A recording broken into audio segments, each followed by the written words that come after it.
আপনি কি জানেন কেন আপনি আইফোন কিনতে রাতভর লাইনে দাঁড়িয়ে থাকেন? কেন নাইকি জুতা পরলে নিজেকে আলাদা মনে হয়? এর পেছনে আছে একটি শক্তিশালী মার্কেটিং স্ট্র্যাটেজি, যার নাম ইমোশনাল ব্র্যান্ডিং। আজকে আমি আপনাদের দেখাবো কিভাবে বড় বড় ব্র্যান্ড আপনার হৃদয় জয় করে নেয় শুধুমাত্র আবেগ দিয়ে। আসসালামু আলাইকুম বন্ধুরা, আজকের ভিডিওতে আমরা কথা বলবো ইমোশনাল ব্র্যান্ডিং দিয়ে। এটা শুধু একটা মার্কেটিং টার্ম না, এটা একটা শিল্প, যে শিল্পের মাধ্যমে ব্র্যান্ডগুলো আপনার মন জয় করে, আপনার আবেগকে ছুঁয়ে যায়। তো চলুন শুরু করা যাক। ইমোশনাল ব্র্যান্ডিং আসলে কি জিনিস? দেখুন বন্ধুরা, ইমোশনাল ব্র্যান্ডিং হলো এমন একটা প্রক্রিয়া যেখানে একটা ব্র্যান্ড সরাসরি আপনার হৃদয়ে ঢুকে পড়ে। এটা শুধু প্রোডাক্ট বিক্রি করা না, এটা আবেগ বিক্রি করা। ইমোশনাল ব্র্যান্ডিং কি করে এটা কাজ করে? আপনার মনে উদ্দীপনা তৈরি করে, আপনার প্রয়োজনকে প্রাধান্য দেয়, আপনার আকাঙ্ক্ষাকে বাড়িয়ে তোলে। ইমোশনাল ব্র্যান্ডিং তখনই সফল হয় যখন এটা আপনার মনে আবেগ, অনুভূতি আর ইতিবাচক প্রতিক্রিয়া তৈরি করতে পারে। ইমোশনাল ব্র্যান্ডিং যুক্তি নাকি আবেগ? এখানে মজার ব্যাপার হলো, একটা ব্র্যান্ডের বিজ্ঞাপনে যুক্তির চেয়ে ইমোশনাল বিষয়গুলোতে বেশি গুরুত্ব দেওয়া হয়। কেন জানেন? কারণ মানুষ সিদ্ধান্ত নেয় আবেগ দিয়ে, যুক্তি দিয়ে না। উদাহরণ দিই, ক্যামেরার জন্য সনি, খাবারের জন্য ম্যাকডোনাল্ডস, এসির জন্য জেনারেল, ফ্রিজের জন্য শার্প।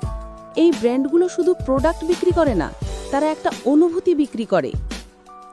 আমরা যদি ব্র্যান্ডিংয়ের ইতিহাসে একটু পিছনে ফিরে যাই, ব্র্যান্ডিং কিন্তু নতুন কিছু না। প্রাচীনকালে কারিগররা তাদের পণ্যের গায়ে বিশেষ ছাপ দিতেন, সেটাই ছিল প্রথম ট্রেডমার্ক। আরও মজার তথ্য, গবাদি পশুর গায়ে গরম লোহা দিয়ে দাগ দেওয়া হতো তাদের আলাদা করার জন্য। সেখান থেকে এসেছে ব্র্যান্ডিং শব্দটা। তবে শিল্প বিপ্লবের পর ব্র্যান্ডিংয়ে এলো বিপ্লব।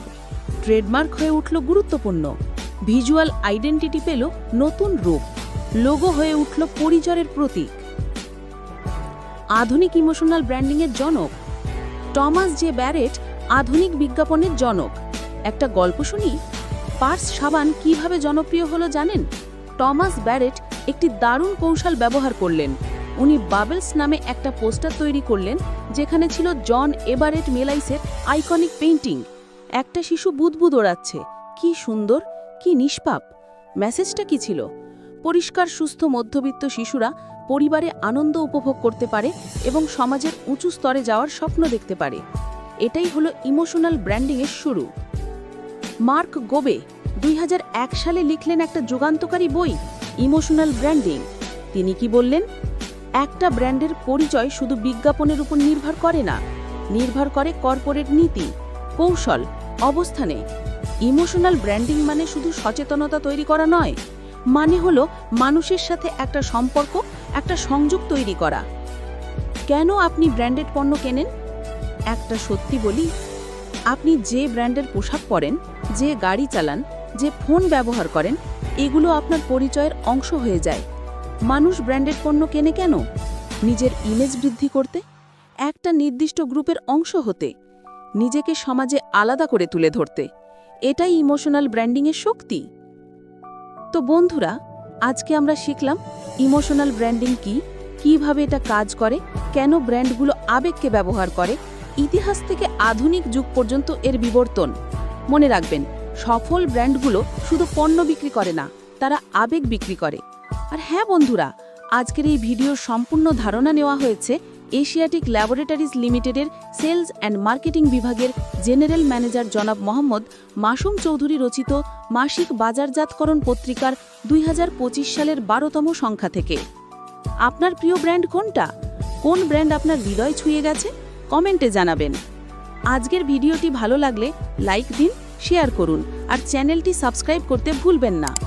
ইমোশনাল ব্র্যান্ডিং নিয়ে আরও গুরুত্বপূর্ণ ভিডিও পেতে অবশ্যই বেল আইকনে ক্লিক করবেন। দেখা হবে পরের ভিডিওতে। মার্কেটিংয়ে এগিয়ে যেতে চান? তাহলে এক্ষুনি দেখে নিন আমাদের মার্কেটিং সিরিজের ভিডিওগুলো। নতুন ধারণা, কার্যকরী কৌশল আর বাস্তব উদাহরণ সবই একসাথে। আপনার দক্ষতা বাড়াতে আজই শুরু করুন মার্কেটিং সিরিজের সাথে। আল্লাহ হাফিজ।